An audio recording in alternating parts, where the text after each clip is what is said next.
పాటించాల్సింది ఏంటంటే ఏ విగ్రహాలు ఎవరి ఆధ్వర్యంలో పెడుతున్నారు, సో దానికి రక్షణగా వాళ్ళు ఏ కమిటీ మెంబర్స్ ఉన్నారు, ఆ విగ్రహానికి బాధ్యత ఎవరు వహిస్తున్నారు, ఆ విగ్రహానికి ఎన్ని రోజులు పూజలు అందిస్తారు, ఆ పూజలు అందించిన తర్వాత ఆ విగ్రహాన్ని ఏ రూట్ ద్వారా ఎక్కడ నిమజ్జనం చేస్తున్నారు, అది ఎన్ని గంటలకి దాన్ని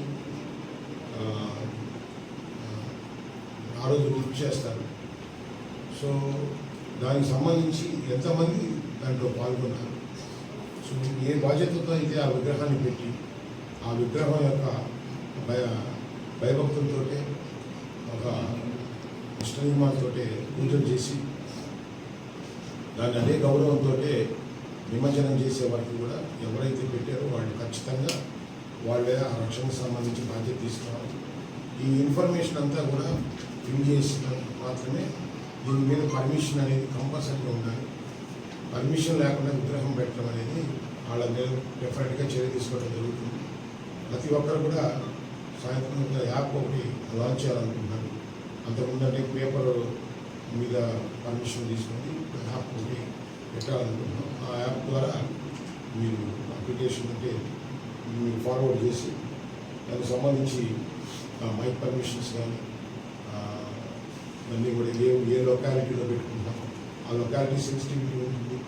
ఏదో మీరు పెట్టినట్టు మనకు తెలుసు అది లౌకిక రాజ్యం కాబట్టి మనం ఒక విగ్రహం పెడుతున్నామంటే ఆ లొకాలిటీ కూడా ఇన్ఫ్లుయెన్స్ అవుతుంది.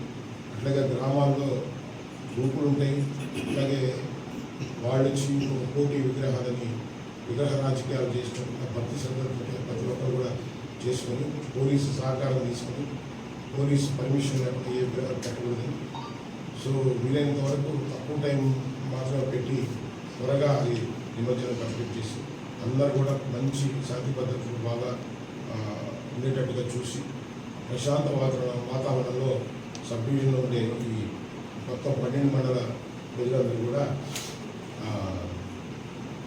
మంచిగా పోలీస్ స్టేషన్ పరిధిలో ఉండే అందరూ కూడా మంచిగా పండుగ చేసుకొని సంతోషంగా ఉండాలని ఆకాంక్షిస్తున్నాను. ఎప్పుడు కూడా పోలీస్ అంతా కూడా వీటన్ని మీకు ప్రజల పక్షాన్ని ఉంటాము. కాకపోతే ఆ గైడ్లైన్స్ రూల్స్లోనే ఆ ఫ్రేమ్వర్క్లోనే మీరు ఖచ్చితంగా పాటించాలి. శాంతి భద్రతని కాపాడుకోవడం కోసం పోలీసుకి సహకరించాలి. Thank you.